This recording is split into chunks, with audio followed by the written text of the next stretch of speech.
Namaste, children. How are you all? Be safe. Be at home only. तो आप सबको पहले मेरे तरफ से दशहरा त्योहार के आर्थिक शुभकामनाएं। मैं समझ रहा हूँ कि आप सब लोग अच्छी तरह त्योहार मनाए होंगे। मैं चाहता हूँ अगले साल सब मिलकर त्योहार मनाएंगे। तो पिछले वीडियो में मैंने आपको 5वीं पार्ट के बारे में पढ़ाया था और उस पार्ट में कुछ ग्रामर टॉपिक है। उस ग्रामर टॉपिक के बारे में आज हम पढ़ेंगे। तो देखिए पेज नंबर 29 29 पेज नंबर 29 में एक बॉक्स है। यहाँ पे देखिए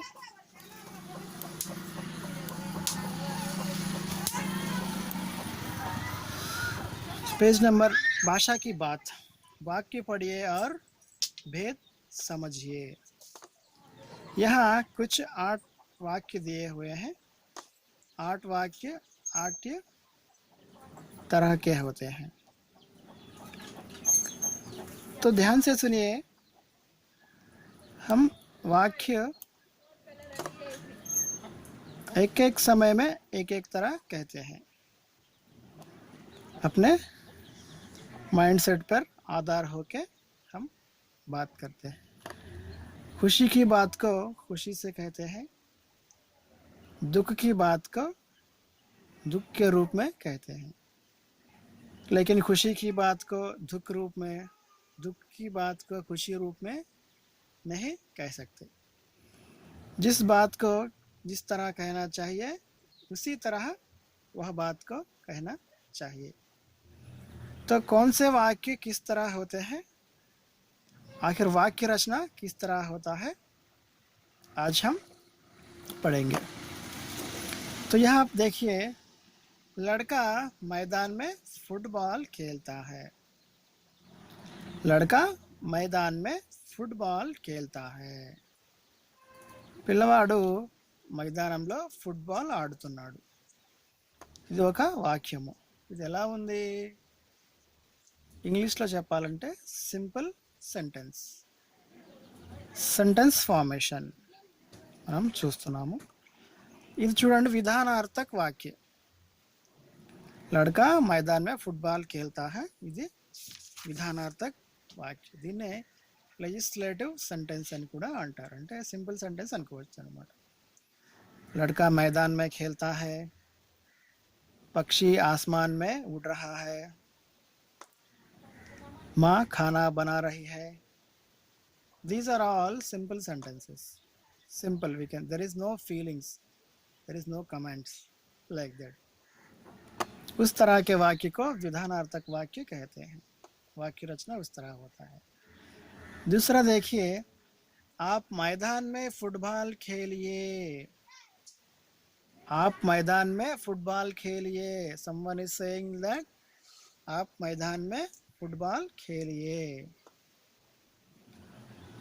आप मैदान में फुटबॉल खेलिए, उस तरह कह रहे हैं. कौन कह रहा है? कोई कह रहा है. किसके बारे में? आप मैदान में फुटबॉल खेलिए. इस तरह के वाक्य को आज्ञार्थक वाक्य कहते हैं. कोई कह रहा है कि go and play football. Sometimes in our school our teachers also say that go and open your textbook and read. Please keep quiet. Don't make noise. सब लोग चुप बैठिए, शोर मत करो, जाओ अपना काम करो. इस तरह के वाक्य को आज्ञार्थक वाक्य कहते हैं. और तीसरा देखिए, हमें फुटबॉल खेलना चाहिए. हमें फुटबॉल खेलना चाहिए. We have to play football. This is इच्छार्थक वाक्य, మన కోరిక. మన ఇష్టాన్ని తెలియజేస్తుంది. మన అందరం అంటే అక్కడ వాళ్ళందరూ ఇష్టపడుతున్నారు ఏమని, ఫుట్బాల్ ఆడాలని ఇష్టపడుతున్నారు అనమాట. హమ్ సబ్ ఫుట్బాల్ ఖేల్నా చాహియే, మనం అందరం ఫుట్బాల్ ఆట ఆడాల్సింది, ఆడదాము అని అంటే ఇష్టాన్ని తెలియజేస్తున్నారు. అంటే ఇష్టార్థకు ఇచ్ఛార్థకు వాక్య అనమాట. हम सब खाना खाना चाहिए, हम सब खेलना चाहिए, हम सब తైర్నా చాహియే అంటే అక్కడ ఇష్టాన్ని తెలియజేస్తుంది కాబట్టి ఇచ్ఛార్థక వాక్య అంటారు అనమాట. I'm sorry. चौथा देखिए, समय मिलता तो हम फुटबॉल खेलते, समय मिलता तो हम ఫుట్బాల్ ఖేల్తే, ఒకవేళ మనకి సమయం దొరికినట్లయితే మనము ఫుట్బాల్ ఆడేవాళ్ళమి అంటే అక్కడ ఇన్ఫర్మేషన్ అంటే సంకేతం తెలియజేస్తుంది అనమాట. సంకేతార్థక వాక్యం. ఒకవేళ ఫుట్బాల్ దొరికినట్లయితే అంటే సమయం దొరికినట్లయితే మనము ఫుట్బాల్ ఆడేవాళ్ళమి అంటే సంకేతం, ఒక మెసేజ్ ఇస్తున్నారు, మెసేజ్ లాంటిది, ఇన్ఫర్మేషన్ లాంటిది అనమాట. ఫిఫ్త్ వన్, లడకా మైదాన్ మే ఖేల్తా హోగా, పిల్లవాడు మైదానంలో ఆడుకుంటున్నాడేమో, వాళ్ళు పరీక్ష రాస్తున్నారేమో, వాళ్ళందరూ ఊరెళ్ళిపోయారేమో, వాళ్ళందరూ భోజనం చేసేసారేమో, ఈ విధంగా డౌట్ఫుల్ అనమాట. సందేహార్థక్ వాక్య అంటారు వీటిని. లడకా మైదాన్ మే ఖేల్తా హోగా, ఆడుతున్నాడేమో, సందేహార్థక్ వాక్య, we are not sure, that is doubtful. Maybe the kid is playing in the ground, maybe సందేహార్థక్ వాక్య అనమాట.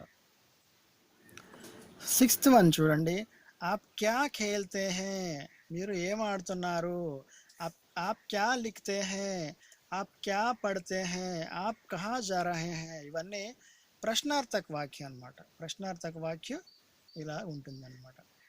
వాహ్ ఫుట్బాల్ అచ్చా ఖేల్ హే, విస్మయార్థక వాక్యం. వాహ్ వావ్ నైస్ అంటే ఎక్స్క్లమేటరీ అనమాట. ఎక్స్క్లమేటరీ సెంటెన్స్ అంటారు దీన్ని. వాహ్ ఫుట్బాల్ అచ్చా ఖేల్ హే, నైస్, అబ్బా ఫుట్బాల్ చాలా మంచి గేము, ఎక్స్క్లమేటరీ సెంటెన్స్. ఆ విధంగా ఎయిత్ వన్ చూడండి, సడక్ పర్ ఫుట్బాల్ ఖేల్నా మనా హై, నిషేధార్థక వాక్య, కాషన్ ఇస్తున్నారు ఇక్కడ. రోడ్డు మీద ఫుట్బాల్ ఆడటము నిషేధము. నిషేధార్థక వాక్య అంటే ఇక్కడ కమాండ్ ఇస్తున్నారు అనమాట. ఇక్కడ నిషేధార్థక అంటే చేయకూడని పనులు, కాషన్ ఉంటుంది కదా మనకి, do not cross the line, don't trespassing not allowed అని ఇలా వార్నింగ్ ఇచ్చేవన్నమాట. వార్నింగ్ ఇచ్చేయకుండా నిషేధార్థక వాక్య అంటారు. सड़क पर फुटबॉल खेलना मना है, सड़क पर खाना खाना मना है, कक्षा में खेलना मना है, इस तरह के वाक्यों को निषेधार्थक वाक्य कहते हैं. तो देखिए नीचे और एक कार्यक्रम है आपके लिए, परियोजना कार्य. वर्ग पहेली में खेलों के नाम छिपे हैं, उन्हें पहचानिए, किसी एक के बारे में जानकारी इकट्ठा कीजिए. वर्ग पहेली అంటే ఇక్కడ బ్లాక్ బాక్స్ లో కొన్ని ఆటల గురించి ఇచ్చారు. అదేవిధంగా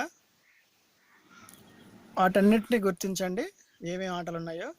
తర్వాత ఏదైనా ఒక ఆట గురించి మీరు ఒక ప్యాసేజ్ రాసి व्हाट्सएप చేయండి. ओके चिल्ड्रन, आप सबको यह पाठ समझ में आया होगा. अगर नहीं समझ में आया तो इस पाठ को फिर से पढ़ने की कोशिश कीजिए. धन्यवाद.